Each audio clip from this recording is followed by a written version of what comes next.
पुष्पांच्या मालेतलं 10वं पुष्प आज आपण गुंफणार आहोत. कार्यक्रमाला सुरुवात होण्यापूर्वी मी हास्य क्लबच्या अध्यक्षा खंडेताईला विनंती करते की त्यांनी आजच्या कार्यक्रमाचं अध्यक्षपद स्वीकारावं.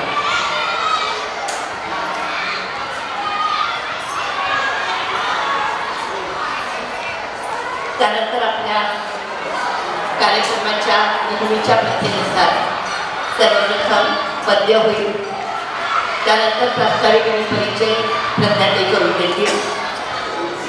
अर्चना त्यांचं व्याख्यान होईल आणि नंतर कार्यक्रमाचा समारोप होईल.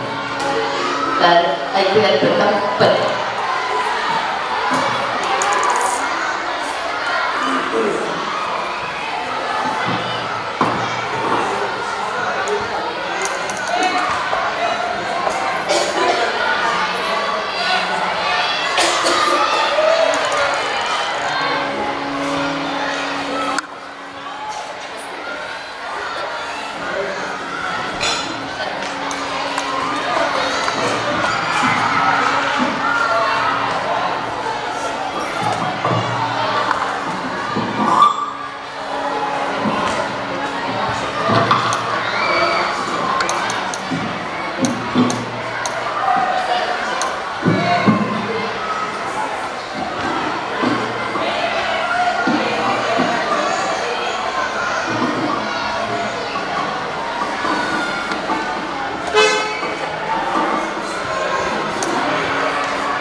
आजच्या व्याख्यानाच्या विषयाला अनुरूप असं सुंदर पद्य आपण ऐकलेलं आहे. प्रबोधन व्याख्यानमालेतील आजचे हे 10वं पुष्प. या व्याख्यानांच्या निमित्ताने आपण परिसरातील आपल्याच परिसरातील अनेक प्रबोधक आपल्याशी जोडले गेलेले आहेत. ही एक जमेची बाजू आहे. आज आपल्याला व्याख्यान देण्यासाठी आलेल्या व्याख्यात्या ह्या सुद्धा आपल्या परिसरातील व अनेकांना परिचित अशाच आहेत. सौ अर्चना मंगेश वर्गीकर. लौकिक अर्थाने त्यांचे शिक्षण BSc B.Ed आहे, पण तरीसुद्धा त्या संगीत विशारद आहेतच. त्याबरोबरच त्यांनी फिल्म मेकिंगचा डिप्लोमा केलेला आहे. पुणे मनपाच्या माध्यमिक शिक्षण विभागात 31 वर्षे नोकरी करून मुख्याध्यापक पदावरून त्या निवृत्त झालेल्या आहेत. निबंध, कथा, काव्य, नाट्य, भजन अशा वेगवेगळ्या विषयांवर विपुल लेखन त्यांनी केलेलं आहे. भजन संध्या, सत्यकथांवर आधारित कथासंग्रह, एकांकिका संग्रह, कविता संग्रह यांची निर्मिती करून वेगवेगळे एकूण 16 पुरस्कार त्यांनी मिळवलेले आहेत. त्यातील काही साहित्यरत्न पुरस्कार, नाट्यलेखन नाट्यछटालेखन पुरस्कार, साप्ताहिक सकाळ कथे स्पर्धेत 3 वेळा सतत प्रथम पुरस्कार, प्राधिकरण भूषण पुरस्कार यासारख्या अनेक पुरस्कारांनी त्यांना पुरस्कृत केलेला आहे. तसेच मनपाचा आदर्श शिक्षक व क्रांतीबाई ज्योतिबाई फुले, सावित्रीबाई फुले यांचा साहित्यभूषण पुरस्कार 2013 साली त्यांना प्राप्त झाला आहे. शिक्षण व साहित्य क्षेत्राप्रमाणेच बौद्धिक, खेळ व संगीतमय व्यायाम व शॉर्ट फिल्मची निर्मिती सुद्धा त्यांनी केलेली आहे. लेखनाबरोबर दिग्दर्शनाचे कामही, दिग्दर्शनाबरोबर सादरीकरण व जागर नृत्याविष्कार यासारखे विशेष कार्यक्रमही त्यांनी केलेले आहेत. साहित्य क्षेत्राप्रमाणेच सामाजिक कार्यही त्या तितक्याच उत्साहाने करतात. सामाजिक समस्यांशी निगडीत पथनाट्ये, सादरीकरण, संस्कार केंद्र चालवणे, व्यक्तिमत्व विकसन शिबिरे इत्यादीच्या माध्यमातून अप्रत्यक्षपणे प्रबोधन व जाणीव जागृतीचे काम त्या करीत आहेत. असे बहुरंगी बहुगुणी व्यक्तित्व आज आपल्याला लाभलेले आहे. कोणतेही काम करत असताना आपली माणसाची ईश्वरावरची भक्ती आणि श्रद्धा ही हवीच हवी. आणि या सशस्त्र प्रतिनिधी सशस्त्र प्रचितीची महती काय आहे आणि श्रद्धावान व्यक्तीला ज्ञान हे लाभतच असते. म्हणजेच श्रद्धावान लभते ज्ञानम या विषयाशी संबंधित आज आपल्याशी बोलणार आहेत. विद्यालयाच्या व आपल्या सर्वांच्या वतीने मी त्यांचे मनपूर्वक स्वागत करते आणि आनंद व्यक्त करते आणि त्यांना मार्गदर्शन करण्याविषयीची विनंती करते.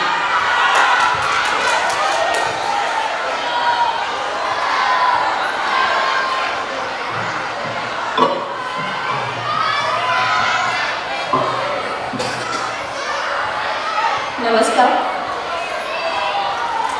परिचय थोडासा दुर्लक्षित करा, कारण आजचा विषय जो आहे त्याचा आणि माझ्या परिचयाचा फारसा संबंध नाही. कारण मी जे काही काम केलं आहे ते सगळं मुलांमध्ये, विद्यार्थ्यांमध्ये किंवा आम्ही आमच्या हास्य संघामध्ये जे काही करतो. जेव्हा वृंदाताईंशी विषय झाला की आम्ही पौर्णिमेला एकदा तुमचं व्याख्यान ठेवणार, मी म्हटलं मला कोजागिरी पौर्णिमा द्या. म्हटलं चला चंद्रावरची गाणी म्हणायची किंवा त्या गाण्यांच्या मागच्या आठवणी सांगायच्या, काय अवघड नाही त्याच्यामध्ये. पण मार्गशीर्षातली पौर्णिमा मिळाली तर खूपच आनंद झाला. आम्ही सगळे वर्गीकर म्हणजे गोंदवलेकर महाराजांचे अनुभूत आहोत, भक्त आहोत आणि कालपासून त्यांचा पुण्यतिथी उत्सव सुरू झाला. म्हटलं चला महाराजांच्या गोष्टी सांगायच्या आणि गोष्टी सांगणं हा माझा आवडता छंद आहे. कथाकथनाचे अनेक कार्यक्रम मी केले, पण जेव्हा वृंदाताई विषयाचं नाव वगैरे लिहून मला पाठवलं प्रचंड दडपण आलं. मला असं वाटायला लागलं की वरात निघालेल्या लंडनला म्हटलं बघूया झालोय आपण, काय आपलं पटापटा करायचं असं. हे वैचारिक बोलण्याची किंवा अशी तत्वज्ञान सांगण्याची ही माझी खरंच पहिली वेळ आहे आणि ते मी तेवढं सांगणारही नाही आहे. मी फक्त प्रचितीबद्दल बोलेन आणि त्यांच्या विषयामध्ये त्यांनी सांगितलं श्रद्धावान लभते ज्ञान. त्यातला श्रद्धावानती कशी झाली एवढाच आजचा माझा विषय आहे. ज्ञान वगैरे मलाच मिळालं नाही, मी तुम्हाला काय सांगेन. त्यांना त्यांच्या कवितेच्या भाषेत सांगते, अज्ञानी मी अजूनही आहे, अज्ञानी मी अजूनही आहे, जरी चालते श्रद्धेने, बालक म्हणून मी हट्ट पुरविले नेहमीच माझे रामाने. आत्मज्ञान जरी झाले नाही, आत्मज्ञान जरी झाले नाही, माणूस समजू लागले, ईश्वर इच्छेने घडते सारे, असे मी म्हणू लागले, असे मी म्हणू लागले. मला जी काही प्रचिती आली किंवा मी श्रद्धावान कशी होत गेले असा मी याचा विषय माझा मांडणार आहे. आता आपण नेहमी एक विरुद्ध प्रश्न विचारतो, कोंबडी आधी का अंड आधी? तसाच प्रश्न आहे की प्रचिती आधी का श्रद्धा? श्रद्धा असल्याशिवाय एखादा अनुभव आपण प्रचिती म्हणून पाहत नाही. त्यामुळं प्रचिती येण्यासाठी श्रद्धा असावीच लागते आणि जसजशी प्रचिती येत जाते ती श्रद्धा दृढ होत जाते. लग्नाच्या आधी खरं सांगायचं तर अश्रद्धेपेक्षा नास्तिकच होते. म्हणजे माझ्या मैत्रिणी वगैरे उपास तापास करायच्या, देवाला जाऊन यायच्या, मी त्यांना चिडवायचे, कडक उपास केला तर कडक नवरा मिळेल, मी खाऊन पिऊन उपास करतो. म्हणजे अशी धार्मिकता वगैरे फारशी काही नव्हतीच. लग्नानंतर मी इकडे आल्यानंतर प्रत्येकाच्या हातात माळ जप करतोय, प्रत्येकजण एक माळ का होईना आंघोळ झाल्यावर ओढणार, तेही मला काही फारसं पटायचं नाही. माझे मोठे दीर फारच म्हणजे श्रद्धाळू आणि नामस्मरणात फार पुढे गेले होते. त्यांना मी एकदा म्हटलं श्रीराम श्रीराम म्हणलं तर काय केलं, देवाला पोचतोच ना तो शब्द, तो त्यासाठी अनुग्रह घ्या, मग ती जपमा हातात धरा, याची काय गरज आहे. माझा आगाऊपणा बघा, काहीही अनुभव नाही आणि डायरेक्ट प्रश्न विचारायला सुरू. अण्णासाहेब म्हणायचो आम्ही आमच्या ठिकाणी. ते म्हणाले, बघ सचिन तेंडुलकरनी गल्ली गोळात किती धावा काढली आहे का म्हणून तुझे पण टेस्ट मॅचमध्ये खेळतो, आंतरराष्ट्रीय क्रिकेटमध्ये खेळतो, त्याचे रेकॉर्ड्स होतात. तसं तू जर अनुग्रह घेतलास तर तू महाराजांच्या कुटुंबात गेलीस, तुझ्याकडून जप करून घेण्याची जबाबदारी त्यांची असते. हो हो म्हटलं, फार काही परिणाम झालेला नाही, ठीक आहे म्हटलं, यांनी मला निरुत्तर केलं. पण होतो आणि माझी दीर म्हणाले की मला तुझं घर बघायचं आहे, पण त्यांची पथ्य खूप होती आणि बाहेरचं काही खात नसत आणि तेव्हा इथं 2-2 तासांनी बस यायच्या. आता हे माझ्या पोटात गोळा म्हणजे येणार म्हणतात, पण वाहन वगैरे फारसं दुसरं काही नाही, बस मिळायला उशीर लागला, तुमचं खाण्याचं काय करायचं. तरी मी काही केळी आणि केक वगैरे बरोबर घेतलं आणि आम्ही येऊन बसलो आमच्या घरात. तिथे सिमेंट पिठांचा भिलारच होता जवळपास आणि ते जे एक एक गोष्टी सांगायला लागले. आम्ही ऐकतोय, आम्हाला भान नाही, ते सांगतायत त्यांना भान नाही. तुम्ही जर कधी पाहिलं तर अण्णांच्या गोष्टी नावाचं आहे त्यांचं पुस्तक आहे. एवढे त्यांना आलेले अनुभव आहेत की आपल्या नकळत आपल्या मनावरती त्याचा परिणाम होतो. एक 2-3 त्यातले सांगते तुम्हाला. त्यांना नेव्हीतल्या मुलांना शिकवण्यासाठी ऑफर आली होती आणि ते प्रोफेसर म्हणून काम करत होते गणिताचे आणि ते महाराजांना भेटायला गेले. महाराज मी जसा उल्लेख करते ते केतकर महाराज म्हणजे गोंदवलेकर महाराजांचे अगदी म्हणजे पट्ट शिष्य म्हणून पण आणि अधिकारी माणूस होते. आम्ही त्यांनाच महाराज म्हणतो कारण ते देहाने आम्ही म्हणजे मी नाही या वर्टीकर लोकांनी पाहिलं. त्यांना सांगायला गेले की माझा उद्या इंटरव्ह्यू आहे आणि आता मी उद्या जाणार आहे बोटीवर. महाराज म्हणाले का नोकरी का बदलायची, म्हणजे जास्त पैसे मिळतात, जास्त पैसे मिळाल्यावर जास्त सुख मिळतं याची खात्री आहे का तुला. उत्तर द्यायला काही त्यांच्याजवळ नव्हतं. तरी तर बरोबर नाही पेन्शन वगैरे तू पेन्शनपर्यंत जगणार आहेस याची तुला खात्री आहे का. त्याबरोबर त्यांच्या लक्षात आलं की महाराजांची इच्छा नाही की मी ही नोकरी सोडून जाऊ. पुढे त्यांना अनुभव आले आणि त्यांनी तो न जाण्याचा घेतलेला निर्णयच योग्य होता हे त्यांना त्यावेळी जाणवलं. नंतर एकदा सिद्धार्थ कॉलेजला ते ठाकुर्लीला होते डोंबिवलीजवळ आणि त्यांची बदली पुण्याला झाली. त्यांना फारसं कामाची वगैरे सवय नव्हती. आमच्या घरात त्यांचे सगळे खूप जपायचे, त्यांना फार काम वगैरे कधी पण नव्हतं. आणि महाराजांना काय केले तर तिथे जागा स्वस्तात मिळालेली आहे, कधीतरी सुट्टीला येऊन नामस्मरण करायला बसायला वगैरे बरं आहे, तर मी आता पुण्याला चालू. ते म्हणजे इथे एकही वस्तू ठेवायची नाही. महाराजांनी सांगितलं सगळं घेऊन जायचं. आता सगळं घेऊन जायचं बरोबर निर्णाम कसं एवढं सांगा. बरं त्या काळची जी परिस्थिती होती टॅक्सी आणि ते काही उपलब्ध नव्हतं. त्यांना लोकलनी कल्याणला यायचं होतं आणि कल्याणला भीतीवरनं सुटलेली गाडी पकडायची. किती अवघड गोष्ट आहे का. आणि सामान त्यांनी तर काय करायचं काही ठेवायचं नाही म्हणल्यावर 3 पोत्यांमध्ये सामान भरलं. ती कपशा सुद्धा त्यातून ठेवलं. महाराजांनी सांगितलं यांना न्यायचं. इतकी श्रद्धा त्यांची न्यायचं काय होईल ते बघतो. फक्त एक महाराजांचा फोटो स्वतःच्या हातात ठेवला, बाकी सगळं सामान पोत्या.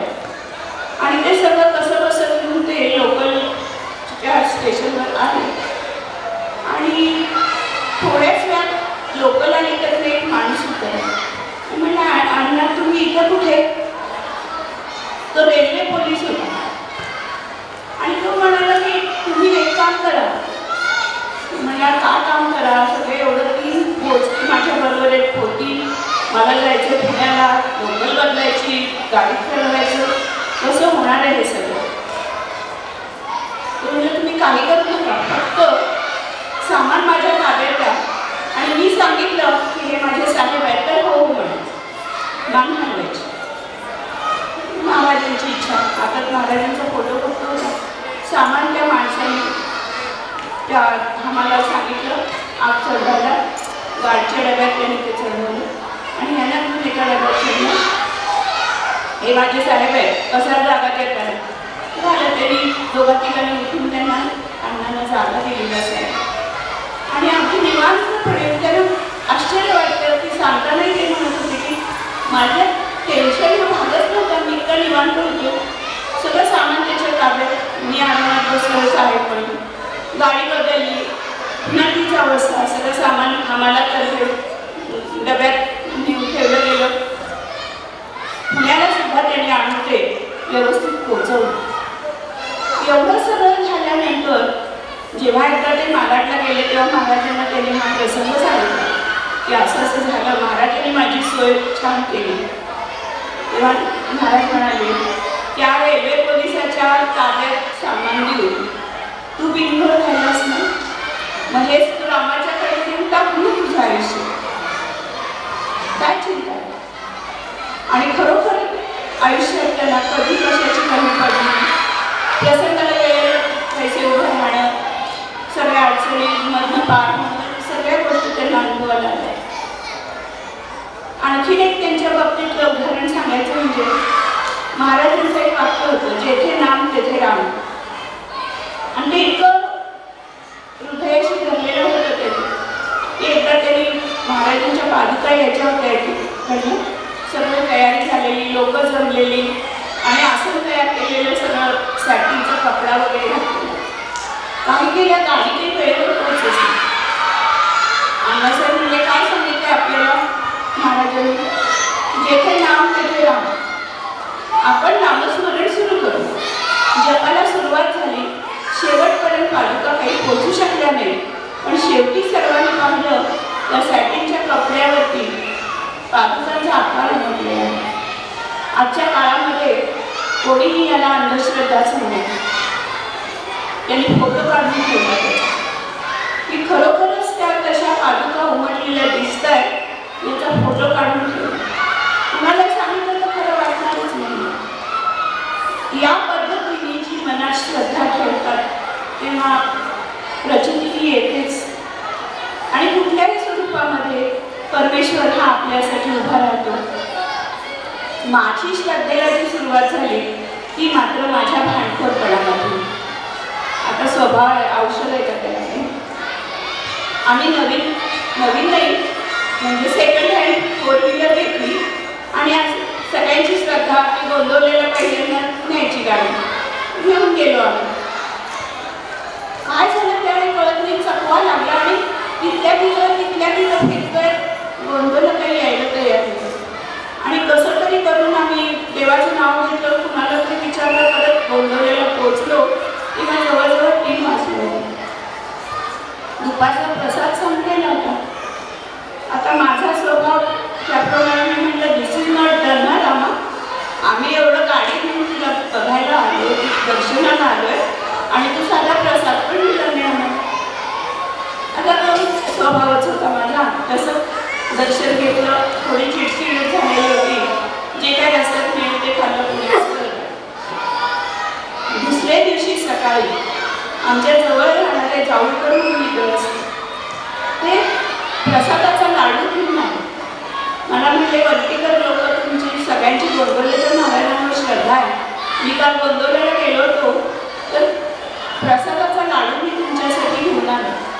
मी गचकले थोडक्यात खरं सांग की मला तेव्हा कळलं की आपण मनात काही बोललो तरी आम्हाला कळतो. हा पहिला विश्वास तिथे निर्माण झाला आणि मी क्षमा मागितली रामाची. आणि जेव्हा जेव्हा मनात कोणाबद्दल तरी वाईट विचार येतो, मी परत एकदा छातीवर हात ठेवते आणि म्हणते, रामा स्वामी मला असे विचार मनात यायला नको, आणि आले. आणि ही श्रद्धा हळूहळू वाढायला सुरुवात झाली. असं झालं की आम्ही पण एकदा म्हणजे अण्णासाहेबांची गोष्ट होती की त्यांनी नामोत्सव केला होता. आणि नामोत्सवासाठी त्यांनी असं मनाशी संकल्प केला की 3.5 कोटी जप झाला की मग आपण उत्सव करायचा. त्यांनी गुजरातमध्ये प्रसार केला होता. बरेच लोक रामनाम घ्यायला लागले होते. आणि आश्चर्य वाटायचं मला की अडाणी बायका ज्या पत्रावळी लावायच्या, तर त्या पत्रावळीची पानं आणि त्याला मागले जाणारे जे टाके ते ठराविक असायचे. तर या सगळ्यांच्या संख्या ठरलेल्या त्या मुकादमाकडनं लिहून घ्यायच्या. प्रत्येक टाका घालताना ते श्रीराम जय राम जय जय म्हणायचे. आणि ती संख्या त्या लिहून आणून अण्णासाहेबांकडे द्यायच्या.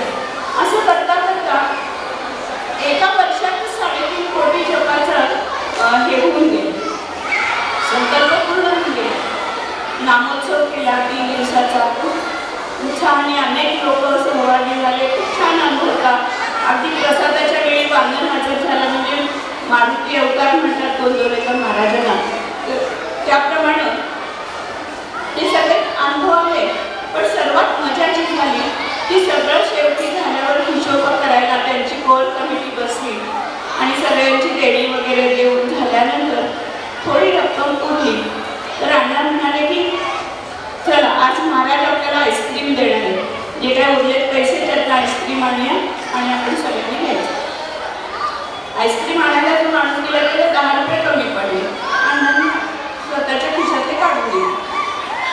दुसऱ्या दिवशी सकाळी दरवाजा उघडल्यावर वाऱ्याने येऊन पडलेली 10ची नोट दरवाजात होती.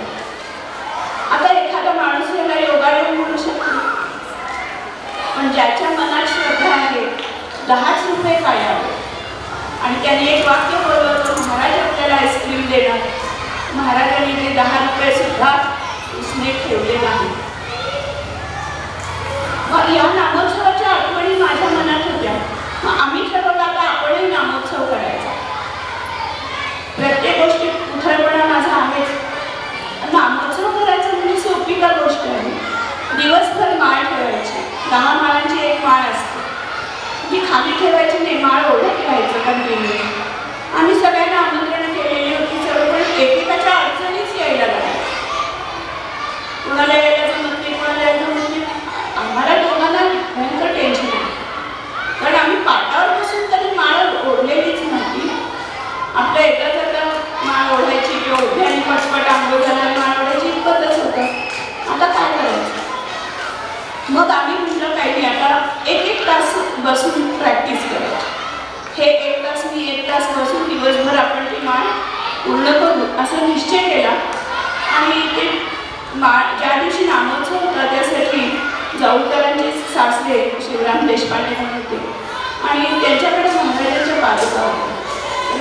सगळ्यांनी मला सांगितलं ते कुणालाही घरातून बाहेर पादुका देत नाही. पण म्हटलं विचारलं नाही तर दर्शन घेऊन येऊन निघून. गेल्यावर ते म्हणजे तुमचं आडनाव वर्टीकर आहे, मी तुम्हाला नाही म्हणू शकत नाही. आता ही मोठ्यांची पुण्य आहे, या आम्हाला फायदा त्याचा. आणि त्यांनी पादुका आणायचंच नुसतं कबूल केलं नाही, तर ते म्हणजे तुम्हाला काकड आरती कशी करतात माहीत नाही, तुम्हाला काकडाच्या वाती वगैरे कशा वळायच्या आदल्या दिवशी रात्री येतो म्हणून. त्याप्रमाणे ते आले. सगळी तयारी केली. सकाळी उठून आम्ही आरती करून सुरुवात करायची म्हणून ठरवलं. एक माणूस येते ना, आम्ही प्रसादाचे लाडू केले होते, 80 लाडू झाले होते. एकही लाडू आमच्यासाठी शिल्लक राहिला. दिवसभर माणसं येत होती, माळ ओढत होती. दिवस कसा केला आम्हाला समजलं नाही. शेवटी आम्ही भांडून म्हटलं आरतीच्या वेळी आम्हाला माळ ओढू दे म्हणून शेवटची माळ आम्ही दोघांनी मिळून ओढली. अतिशय समाधान. अर्थातच ते देशपांडे खूप वयस्कर होते, त्यांना कारनी वळवून घेऊन त्यांच्या घरी जाऊकरांच्या पोचवलं, कारण मध्ये आमच्या इथे रस्ता पण गेला. आणि आता आम्ही विषय करून बसलो की आता आज छान सगळं व्यवस्थित पार पडलं. थोड्याच वेळात त्या दगडविटांमधनं धडपडत ते देशपांडे परत आले. म्हणजे अहो तुम्हाला निरोपाचा नारळ दिला नाही.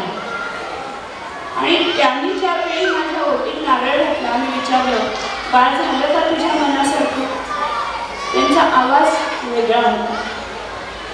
आणि हे आपण शब्दात वर्णन करू शकत नाही. तो जो अनुभव मी घेतला तो मी माझ्या मनात साठवला. अतिशय समाधान की बाळ तुझ्या मनासारखं. बाळ शब्द हा महाराजांचाच होता. आणि तो अनुभव मला आजही आठवला तरी अंगावर काटा येतो.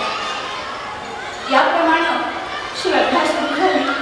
आणि मग एकदा वेळ लागला भजनाचा. भजनाचा वेळ कसं लागलं ही पण एक गमतीशीर गोष्ट आहे. मी गोष्टीच सांगते, तुम्हाला कंटाळा येत नाही. आम्ही घरातून बाहेर पडले सामान घ्यायसाठी. राहुलच्या दुकानातून काहीतरी घ्यायचं होतं, तर घरातच असं ढाण ढाण म्युझिक लागलेलं आणि माझं डोकं तापलं. मी काय लोक आपली नेहमीची पद्धत असते तरुण पिढीला बिघडलेली म्हणायचं, हे आपल्या नेहमीच असतं की काय ही तरुण पोरं, काय यांचं म्युझिक काय असं म्हणत म्हणत मी आले दुकानात. आणि दुकानात एक कॉलेजचा मुलगा बाहेर पडत होता आणि तो शिट्टीवर गाणं वाजवत होता. मेरी जान कुछ तो कीजिए मेरी जान. अरे हे गाणं आणि इतकं जुनं, हा कसं काय म्हणतोय. मग मला जाणवलं की अरे जे सकस असतं ते टिकतंच. मग ते तरुण पिढी आहे का म्हातारे लोक आहेत हा प्रश्न नाही. आणि घरी येता येता मला त्याच्यामध्ये शब्द सुचायला. मी म्हटलं की जर प्रियदर्शनीचं प्रेमासाठी हे जर म्युझिक फिट असेल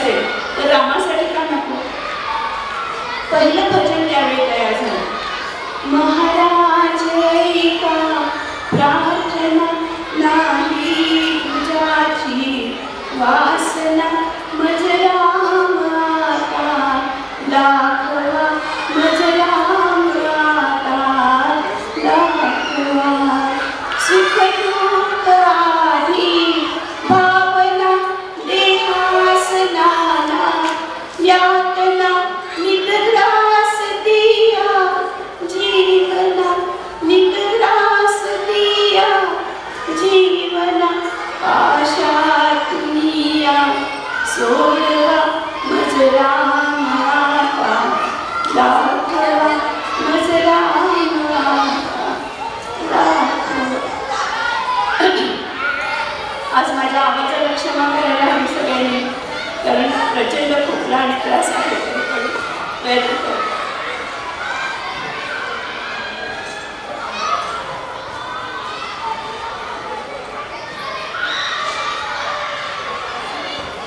इथून पुढं भजनं लिहायला सुरुवात केली. विशारद करत होते, दरवेळी क्लासला गेल्यावर एक नवीन राग शिकला जायचा आणि त्या रागाची जी बंदिश असायची ती डोक्यात वळवत येता येता मी त्याचं भजन तयार करायचे. 1.5 तासाचा प्रवास पुण्याहून इथे येईपर्यंत एक भजन आरामशीर लिहून जायचं.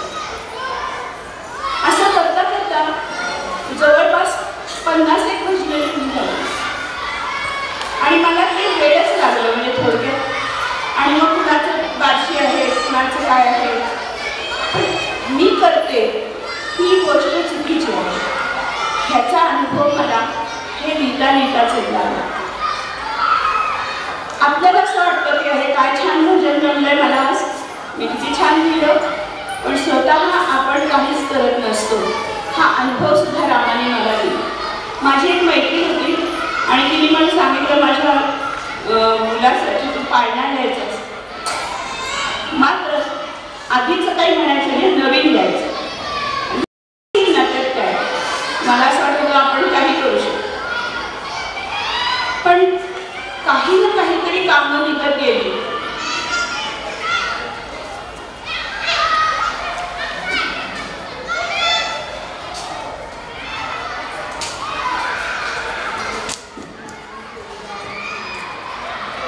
आणि काही केल्यात काही लिखाण होईच नाही. शनिवारचा दिवस रविवारी कार्यक्रम होता, दळण टाकायला निघाले होते. संसाराची कामं काय थांबतात. रामाला म्हटलं, रामा आता माझी सर्व परीक्षा, कारण काही लिहून झालेलं नाही. आणि मोठ्या दिमाखात म्हटलं होतं हो हो मी लिहीन नवीन काहीतरी. आता काय करावं रे. दळण टाकून परत येता येता 40 पूर्ण पाळणा तयार झाला. अर्थातच हा मी केला म्हणण्यात काही अर्थच नाही. तो त्या रामाने माझी आबरू राखण्यासाठी दिलेले ते शब्द फक्त एक नमुना म्हणून ऐकवते. आज जरा खरंच कसा करावा लागला. हलकेच झोझवा झोका हलकेच झोझवा झोका राम सावळा घेई डुलका हलकेच झोझवा झोका जाई जुईची वेल आणली कृष्ण कमळीची फुले बांधली सुगंध पसरे अनोखा हलकेच झोझवा झोका राम नामाची डोळ बांधली भक्ती भावाने पहावली गुलाल पसरे प्रेमाचा हलकेच झोझवा झोका. तो पाळणा तयार झाला त्याच दिवशी माझ्या मनातला अहंकार गळून पडला. मी लिहितेय, मी करते, याला काही अर्थ नाही. तो देतो शब्द, तोच देतो चाल आणि होतात तयार गाणी. आता भजन लिहित गेले आणि उथळ पाण्याच्या खळखळात म्हणतात तसं लगेच गोंधळलेला फोन केला. आम्हाला गाणं सेवा करायची आहे आणि नाव ऐकल्यावर ते त्याचं सामर्थ्य पुष्कळच होतं. गुरुपौर्णिमा आहे, त्या दिवशी तुम्ही करू शकता. तर मी म्हटलं आम्हाला सोमवार नाही चालत, रविवारच लागतो, कारण माझा पुतण्या सिंग वाजवायचा आणि हे तबला वाजवायचे रविवारशी आम्हाला जमत नाही म्हटलं. आणि गुरुपौर्णिमेच्या आदल्या दिवशीचा तो रविवार. आम्ही गेलो मंदिरात, सगळं आमचं साहित्य बसलो, सगळं मंदिर रिकामं. महाराजांना हात जोडले, म्हणजे तुम्हालाच ऐकवायला आलं, तुम्ही ऐका, बस झालं. डोळे मिटले, गुरुर्ब्रह्मा गुरुर्विष्णू जो श्लोक म्हटला आणि डोळे उघडले तेव्हा पूर्ण मंदिर माणसाने भरलेलं. खरं वाटणार नाही तुम्हाला, हा माझा अनुभव मी सांगते खरं घेतलेला. कारण गुरुपौर्णिमा आदल्या दिवशीपासून लागत होती, ती दुसऱ्या दिवशीपर्यंत असणार होती, त्यामुळे गर्दी आधीच आरतीच्या वेळेला सुरू झाली होती. आणि आमच्या या बालक गीतांना म्हणूया आपण, कारण त्याला काही अर्थ आहे असं मला नव्हतं वाटत. जे काही चाल सुचत केले त्या बंदिशींवरनं मी लिहित गेले आणि भजनं तिथे आम्ही सादर केली. अतिशय समाधान त्यावेळी आम्हाला मिळालं. आता तुम्हाला असं वाटेल की ज्ञान कुठं या बाईला मिळणार? शब्दांची खेळ करते आहे, चाली लावते, गाणी म्हणते, भजनं करते. ज्ञान मिळवायचा मी प्रयत्न केला नाही असं नाही, आणि ज्ञान देण्याचा अनेकांनी मला प्रयत्न केला, त्यातही कुणी कसूर केली नाही. पण शेवटी कसं असतं, पालख्या घड्यावर. पण गंमत अशी की दगडावर तुम्ही किती पाणी ओतलं, दगड काही झिजत नाही, हलत नाही, पण ओला नक्कीच होतो. त्यामुळं मी जे काही थोडेफार प्रयत्न केले की आपल्याला ज्ञान मिळावं यासाठी, त्याचा थोडाफार फरक झाला. म्हणजे मी एका चातुर्मासामध्ये दासबोध वाचून काढला, रोज थोडा थोडा करत नेम केला आणि ते केलं पुढे. मला वाटलं आपल्याला दासबोध कळतं. आणि सज्जन खड्यावरचं वाक्य बघितलं, अहम आत्मा हे कधीची विसरू नये, दासबोध. आणि म्हणजे हे कुठं आपल्याला काय कळतं? म्हणजे मग मला लक्षात आलं की त्यातली जी मूर्ख लक्षणं आहेत एवढीच माझ्यासाठी योग्य आहे. नंतर ज्ञानेश्वरी वाचली, पारायणाला बसले, कारण वाचून काहीच समजत नाही. पारायणाला बसल्यावर त्याच्यात आज भूमिताई आहेत, मला आठवत आहे, भूमेसर सगळं समजून त्याचे निरूपण करायचे, तरी फारसं काही कळलं नाही. आणि मग मी हे सारखं म्हणायचे, मला ना ज्ञानेश्वरी समजतच नाही काय. माझ्या ओळखीचे म्हणून मी मला गुरुस्थानीच म्हणतात येईल की रानडे सर जे निवृत्त कमांडंट आहे, त्यांच्याकडे एकदा मी असं म्हटलं, मला काही कळत नाही होत ज्ञानेश्वरी. ते म्हणजे बघ तू काही तसा विचारच करून दे, तू मला भेटायला येशील त्या दिवशी मला ज्या ओव्या आठवतील त्या मी तुला समजून सांगतो, तुला समजेल तेवढं तू घे. ठीक आहे म्हटलं. मला हे आवडलं की अभ्यास करायचा नाही आहे, की पहिल्या समासापासून सुरुवात करायची नाही आहे. जे त्यांना सुचेल ते सांगणार, मला ज्यावेळेस घ्यायचं तेवढं मी घेणार. पहिल्याच दिवशी मी गेले, छान ऐकलं वगैरे, एवढ्यात तिथे एक अभ्यासू तज्ञ व्यक्ती आली आणि त्यांची दोघांची चर्चा सुरू झाली अद्वैत सिद्धांतावर. माझ्या सगळं डोक्यावरच जायला लागलं. अद्वैत काय सिद्धांत काय काहीच समजत नव्हतं मला. आता काय करावं, आता गप्प बसावं की नाही. घरी गेले आणि एक कविता लिहून काढली. एवढं जर तत्वज्ञान कशाला सांगतात, माझ्यासारख्या अल्पपती माणसाला समजेल असं काहीतरी सांगा, अशी कविता केली. तर केली, स्वतःजवळ ठेवणी केली. धारिष्ट बघा माझं, त्यांना जाऊन ऐकवली. अर्थातच त्यांनी मला आज्ञ बालक समजून क्षमा केली आणि मला शिकवली, माझी चालूच ठेवली. आणि जे जे जमेल ते मी घेत गेले. माझ्या उथळपणाचा खळखळाट म्हणजे काय, तर मी ते जे काही समजेल त्याच्या ओव्या तयार करायला सुरुवात केली. नुसत्या करून थांबायचंच नसतं ना. म्हणून आम्ही या हास्य क्लबमध्ये दळण करतो, तर त्याला त्या ओव्या आम्ही म्हणायला सुरुवात केली. ओबी गायीनं आवडी म्हणून पुस्तक सुद्धा तयार केलं, स्वतःच टाईप करून वगैरे. आणि त्यातले तुम्हाला नमुना म्हणून वाचून दाखवते. श्रद्धा या विषयावरतीच पहिल्यांदा तुम्हाला ऐकवते. पाणी घालता उसाला, उसामध्ये गोडी येते. परी घालता मिरचीला, तिखट जहाल तेची होते. दुःख वेदना सांगती पूर्वजन्माची कहाणी. दुःख वेदना सांगती पूर्वजन्माची कहाणी. श्रद्धा अशीच जीवनी, असे पाहाल त्रिगुणी. तमोगुण पूजतात श्रद्धेनेच वेताळ देव. परी आमंगळ पुढं संबंधाशी देव घेऊ. तशी सात्विकाची श्रद्धा गावी कसे देव लोक. जरी असती अज्ञानी म्हणवी की पुण्य श्लोक. मला जेवढं समजलं ते मी ओबीमध्ये लिहिलं. तर एक बरोबर असा एक प्रकार असतो आमच्या ओव्यांमध्ये. रजतन त्यागी स्वर्गसुख भोगी, सत्वगुण जरी धरसी आली. पाणी देई जीवन विष जीवा मारी, तव रजो हारी सात्विकच तारी. श्रद्धेवरची ओवी तयार झाली. अशा अनेक ओव्या तयार झाल्या. माझ्याकडून मात्र मी एक गोष्ट नक्की केली की श्रद्धा आणि अंधश्रद्धा यांची अगदी मध्ये पुसटशी रेष असते, ती मी ओलांडून मात्र दिली नाही स्वतःला. त्याचं एक छोटंसं उदाहरण सांगते. मला पहिल्यांदाच मुख्याध्यापक म्हणून बदली झाली ती रामवाडीला. रामवाडीची ती शाळा दरखाईला आलेली.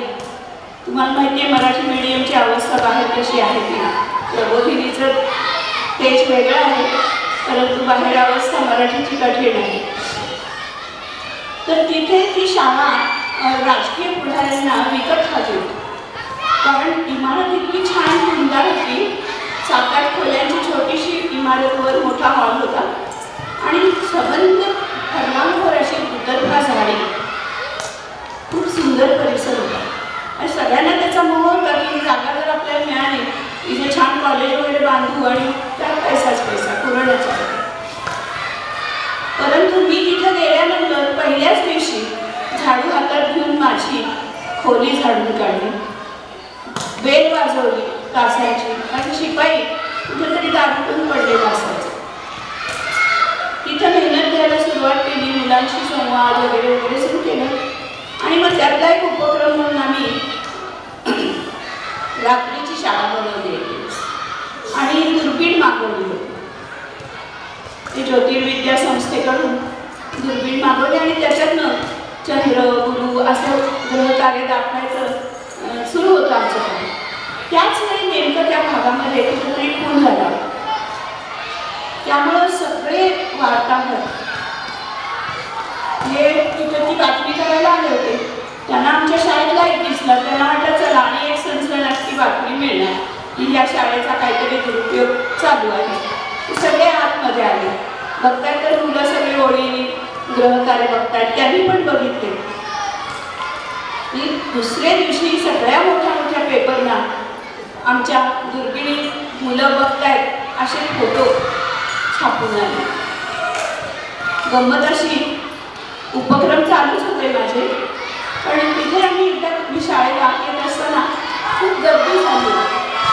सगळी माणसं का जमली म्हणून मी बघायला गेले तर 2 साप असे वेटोळे घालून शेपटीवर काठ घालून आणि एक म्हातारी मिळाली. आहे बघायचं तुला एक नशिबाचं असते बघा.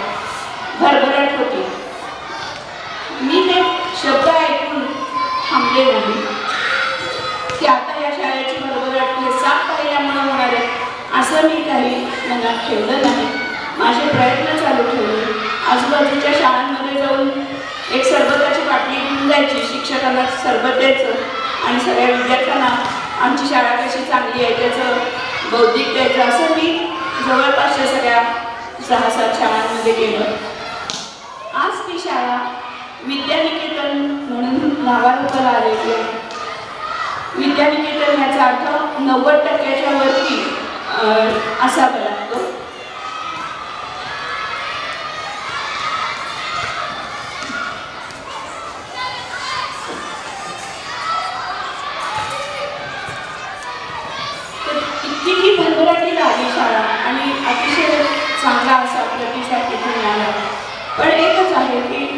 श्रद्धा मनात ठेवायची आणि आपण करायचे ते प्रयत्न 100% करायचे, हे मी आयुष्यात तत्व सांभाळले.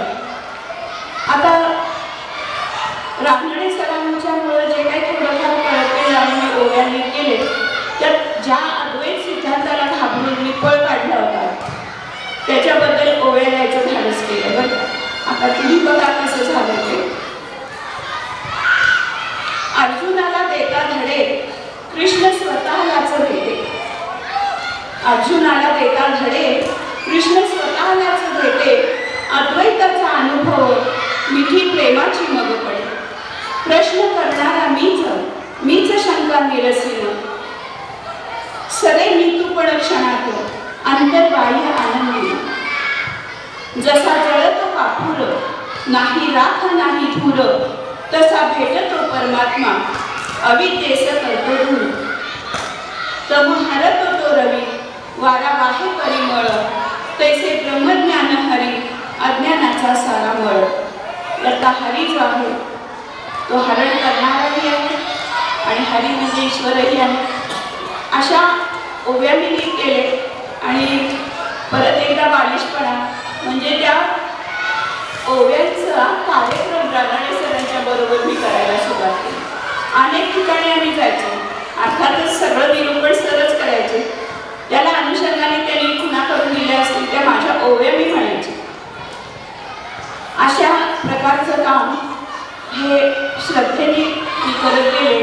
काय ते थोडंफार माझ्या पदरात पडलं असेल तर मला असं वाटतं की वडील असतात, मुलाला वर उंच करतात, आपल्यापेक्षाही उंच धरतात आणि स्वतःही हसतात. तो मुलगा हसत असतो, त्याला वाटत असतं की मी बाबांपेक्षा उंच झालो आणि बाप हसत असतो मला की मीच तुला गेल्या करते. तर परमेश्वरांनी असे मला अनेक अनुभव दिले की ज्याच्यात माझं जे काय कौतुक झालंय ते रामराया हसून पाहत असतो. आज तुम्ही सगळे इतके तज्ञ लोक माझं भाषण ऐकायला बसलंय आणि मी तुमच्यासमोर बोलतीये धाडस करून. ही सुद्धा ही रामाची लीला आहे असं मला वाटतं की याच्यातून काहीतरी मला समजलेलं पण मी तुमच्यापर्यंत पोहोचवायचा प्रयत्न करते. हे माझं भाग्य आहे. जेव्हा मी ओव्या लिहिल्या तेव्हा त्या पुस्तकाच्या मागे लिहिलं होतं, ज्ञानाच्या डोंगराचे अवघड वाट, शंका कुशंकांची झाडी घनदाट, गुरुकृपेने कळते थोडेफार, त्यातूनच उतरल्या ओव्या 2-4. त्या पुस्तकाच्या मागेच मी हे लिहिलेलं होतं. मला फक्त जर तुम्हाला असं सांगायचं आहे की मला प्रचिती जी आली किंवा मला जे काही रामाने दिलं ते सगळं शब्दरूपाने दिलं. कधी मला लिहायला बसले कथा कादंबऱ्यांच्यामध्ये कुठं काही अडचण आली, मी रामाला हात जोडते. पहाटे पहाटे उठताना राम मला काहीतरी हकीकती स्वप्नात दाखवतो, मग मला ते लिखाण सोपं जातं. माझी श्रद्धा आहे, माझा विश्वास आहे की राम माझी कुठेही आडवडून होऊ देणार नाही. आज सकाळपासून मी इतकी खोकत होते की मी काय बोलू शकणार सगळ्यांसमोर, ही धास्ती होती मनाशी. रामरायाने आणलेलं आहे तर लावेपर्यंत शेवटापर्यंत. आता शब्द जे मला मिळाले त्या शब्दांबद्दल फक्त सांगते. प्रभू कृपा आधी झाली मग ज्ञानेश्वरी वाचली. प्रभू कृपा आधी झाली मग ज्ञानेश्वरी वाचली. शब्द सुमने वेचली अंतःप्रभा मने फाकली. निरर्थकाचे कवच सहज काढून या साधो, गर अर्थाचा चाखला अनुभवतो अनमोल. जरी आंधळा मुका बहिरा आणि भोळा, तरी अंधरीच्या डोळा दिसे ज्ञानाचा सोहळा. बिंब जरी दिसे इवलेसे तरी प्रकाश पसरे, तसा शब्द अवतरे जणू लक्ष लक्ष काढे, जणू लक्ष लक्ष काढे. माझ्या डोळ्याचं ऑपरेशन झालं होतं तेव्हा एका डोळ्याला पट्टी आणि दुसऱ्या डोळ्याला बधिरता आणलेली असल्यामुळं बाहेरच्या डोळ्याला काही दिसत नव्हतं. तेव्हा मी रामाला सहज म्हटलं मनातल्या मनात, मला माहिती आहे आता मनात म्हटलं तरी रामाला कळतं की आता मला बाह्यचक्षुने काही दिसत नाही, आता तू मला अंतर्चक्षुला दर्शन दे. राम मला जे दर्शन देतो ते भजनाच्या रूपाने, गीताच्या रूपाने जपलं तर 2 ओळी म्हणते, जर नाही आवाज आणि साथ केली तर इथे थांबते. अंतरीच्या डोळा रूप दाखवावे, रामा समाधान मजला द्यावे, मजला द्यावे.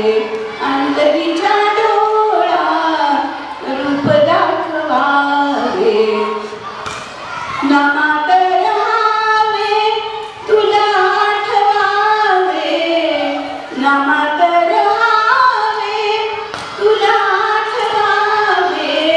सुख दुःख सारे मग विसरावे, मग विसरावे. अंतरीच्या डोळा रूप दाखवावे. मी पण माझे तुझर पावे, मी पण माझे तुझर पावे. अहंकार सारा वितळून जावे, अहंकार रूपे वितळून जावे. अंतरीच्या डोळा रूप दाखवावे, रामा समाधान मजला द्यावे, मजला द्यावे. धन्यवाद.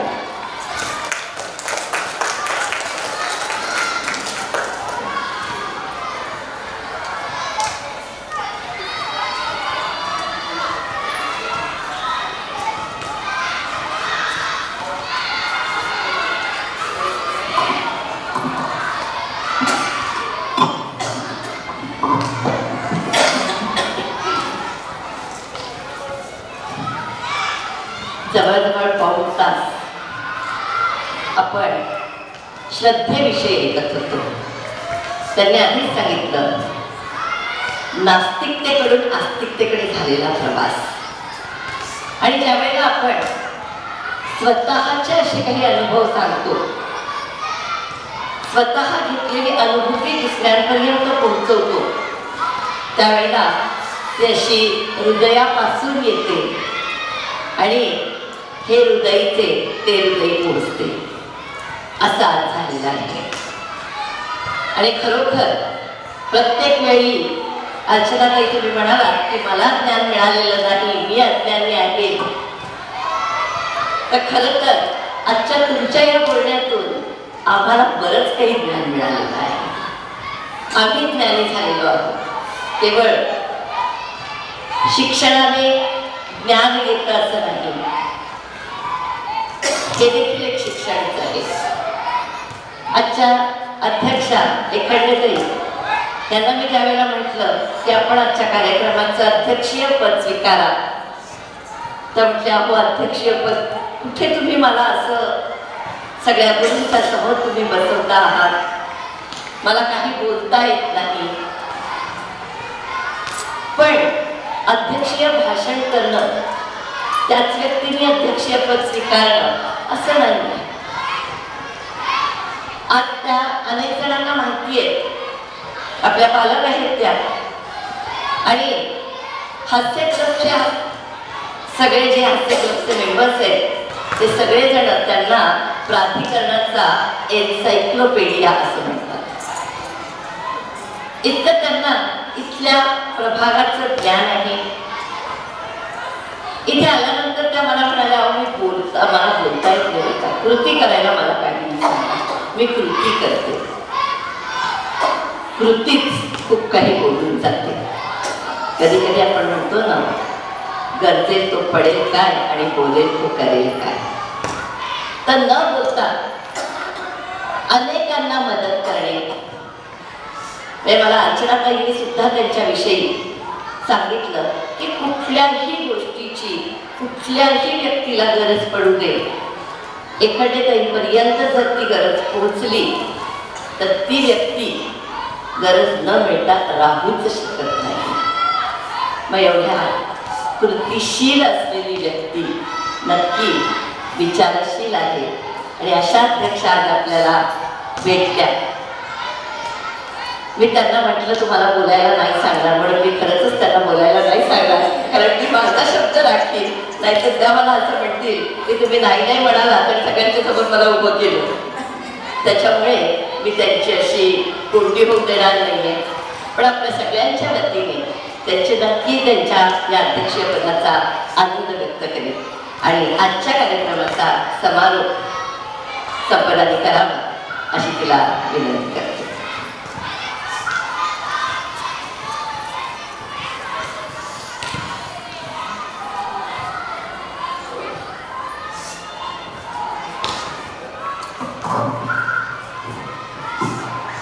नमस्कार.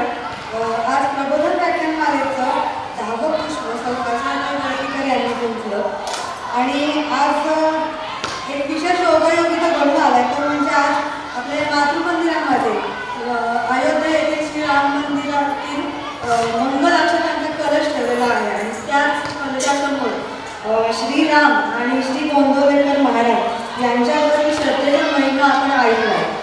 आणि असं वर्षांताई वाटीकर यांनी श्रद्धेचं महत्त्व खूप छान समजावून सांगितलं आहे. विविध आठवणींमधून त्यांनी श्रद्धेचं महत्त्व सांगितलं आहे आणि जशी त्यांची श्रद्धा वाढत गेली तसं त्यांनी भजनं ओव्या ह्या रचत गेल्या आणि त्या आपण त्यांच्याकडून आत्ता ऐकलेल्या आहेत आणि त्यातूनच आपल्याला हेही लक्षात येतं आहे की जशी श्रद्धा वाढत जाते तसं आपलं ज्ञानही वाढत जातं. आणि त्यामुळे गेल्या 5 तासात श्रद्धेचं महत्त्व अतिशय सुंदर पद्धतीनं त्यांनी उघडून दाखवलं. शिवाय यातील या व्याख्यानातून एक खूप छान विचार समजला, तो म्हणजे प्रचिती येण्यासाठी श्रद्धा असावी लागते आणि प्रचिती आल्यावर श्रद्धा वाढतच जाते. हा महत्त्वाचा विचार या व्याख्यानातून समजलेला आहे. तर आजचं हे व्याख्यान आज झालेलं आहे आणि मी सौ अर्चनाताईंचा इथे येण्याचा आनंद व्यक्त करण्याची विनंती आजच्या अध्यक्षांना करते आणि त्यानंतर प्रार्थना.